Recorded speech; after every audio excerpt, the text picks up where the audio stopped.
Hello everybody! So today's video is going to be a video about books. I've had quite a few people asking me lately if I am a person who reads a lot and if I'd be interested in doing any videos about the books that I read, and I am very much a reader and I would really like to do book videos, but I don't really know like what kinds of book videos people do.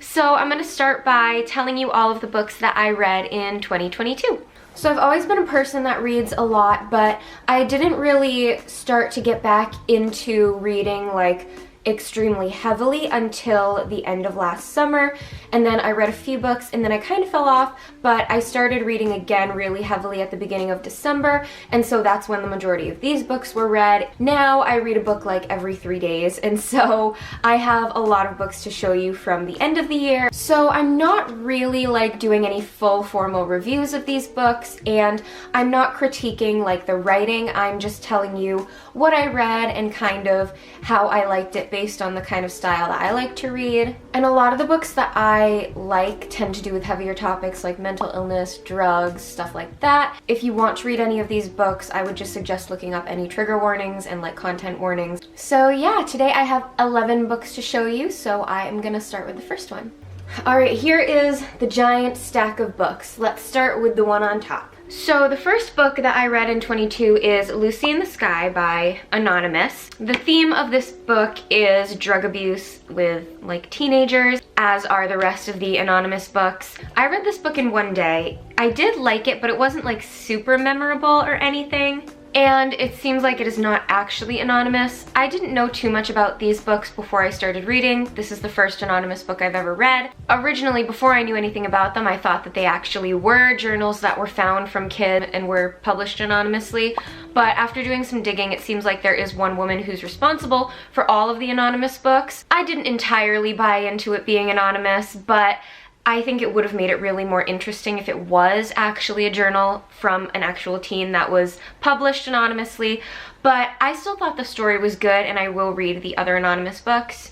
The next book that I read is probably my favorite book that I read the entire year, and it is Perks of Being a Wallflower. This is the first time that I read this book, and I just thought it was so good. The theme of that book is kind of like a troubled teen navigating life, trying to fit in. It's very touching and very memorable, and I really loved it, and it's become one of my top favorite books. I really like books that are set in like a past time. If I remember correctly, this book was set in the 90s, and I just really like books set in that time period. I just really like books with really likable main characters, really relatable characters. All of my favorite books, you can kind of tell because the main characters all have kind of that in common, and Charlie is just one of the most likable main characters, I feel like, in a book that I've read. And this is kind of a spoiler alert, so you can skip ahead if you don't want to hear this part, but the ending of the book is just so motivational and uplifting. Even though it ends in kind of a difficult spot, it ends on a motivational note. Typically with books like that, it doesn't really end that way, and so it was really nice to just see a very hard story end on such a positive note. The next book that I read was a book by one of my favorite authors, which is Rumblefish by S.E. Hinton. The theme of this book, as with all of her books, is just a young teen who kind of wants to be tough. And I did like this book. I tried to read it a couple times before, but I always fell off, and then I finally ended up picking it up and finishing it in one day, like reading the whole thing in one day. It's a short read. It's a good book, but it's not super memorable or exciting. As you guys know, The Outsiders is my favorite book, and this just kind of felt like a less detailed and milder, like less emotional version of The Outsiders. Still really good. It fits with her typical writing style of being set in 50s Oklahoma, 50s and 60s Oklahoma. The next book that I read was Girl in Pieces.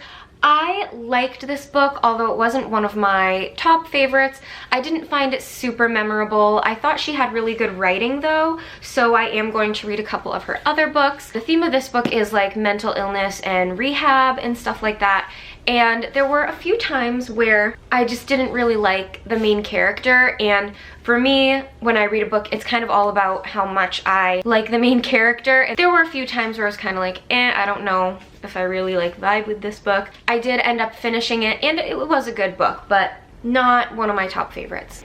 So the next one is one that I read when I was a kid, and I tried rereading it again, but I didn't finish it, but that's okay. And it is Matilda, and I started reading this book again over the summer because the dance studio that I work at was doing Matilda Jr. as a play, and I was like, oh, I'm gonna read it. And I didn't end up finishing it this time around, but that's okay because I do really love this book, and when I read it as a kid, I literally could not wait to keep going and keep reading it. So I do love this book.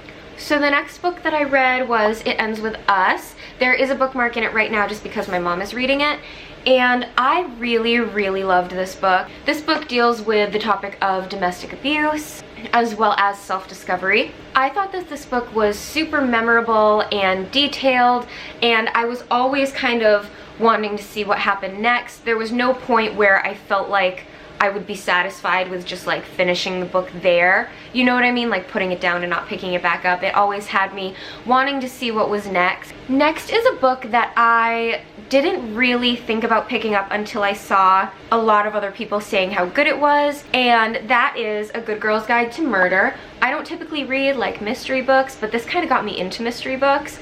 At first, I didn't really like it. I thought it was really slow for the first half, but then it started picking up and it got to the point where everything was on a cliffhanger, and that's when I really started becoming invested, and I finished like the last half of the book in one day. The mystery itself and the way that she wrote it was so creative. There's no point where I felt like you could easily just figure out the answer to the mystery and not want to read the rest. Like, she always had so many layers going on and so many things that were unraveling that it always, like towards the end, everything ended on a cliffhanger, and I just wanted to keep going because it wasn't something that was easily able to be figured out. So the next book that I read is called Together We Caught Fire. I'm not even really sure what I would say the theme of this book was. The only problem that I had with this book is that, in my opinion, the book felt a little bit unsatisfying. I felt like it was set up in a certain way to give you a certain expectation as to what was happening. The book took a completely different direction than what was originally set up and what was kind of set up in the summary, and so it kind of just left me a little bit like unsatisfied that the story didn't really go where it kind of said it would. It almost felt a little like a book version of clickbait. I don't want to say disappointing because I didn't hate the book. It just didn't really go anywhere in my opinion. The next book was Words on Bathroom Walls. This is a book about teens with mental illness. I thought this book was good. I finished it and I liked it. It just didn't really keep me super interested. It was good, but not the most memorable. The next book is Love Letters to the Dead. I really liked this book and its format because it's written in the format of the main character writing letters to celebrities who have passed away in like really tragic ways. It wasn't extremely memorable in my opinion, but I did enjoy reading it. And the last book that I read in 2020 is Love and Luck. I read Love and Gelato in the beginning of 2018, I believe, the end of 2017 to the beginning of 2018, I think. And I really liked that book. I didn't think this one was quite as good, but I did still enjoy it. I just felt like I needed something kind of lighter after reading so many books that have to do with such heavy topics. And this book has to do with like young adult self-discovery and also travel. And I really like books that are set in a country that I don't live in, especially if it's a travel book where they're going somewhere and they're exploring sites that actually exist. I love to like look up the places that they're going, and it gives me like a better picture of what they're doing, and I just find that really cool. But one thing that I really like about this book is how the other stories of hers kind of cross over. Like the characters from Love and Gelato are also in this book, so I like how they kind of all exist in one universe. Kind of like I said before, this book was really not an emotional roller coaster like the other ones were, and I liked that because I wanted something a little bit lighter. So I hope that you guys enjoyed hearing a little bit about all the books that I read in 2022.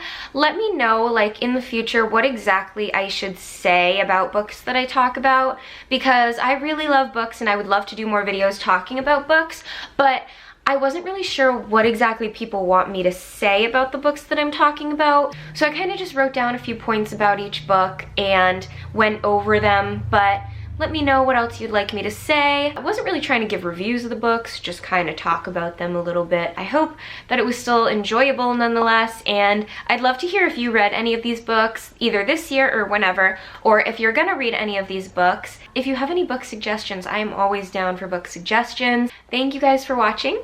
I love you to the moon and back, and I'll see you in my next video. Bye!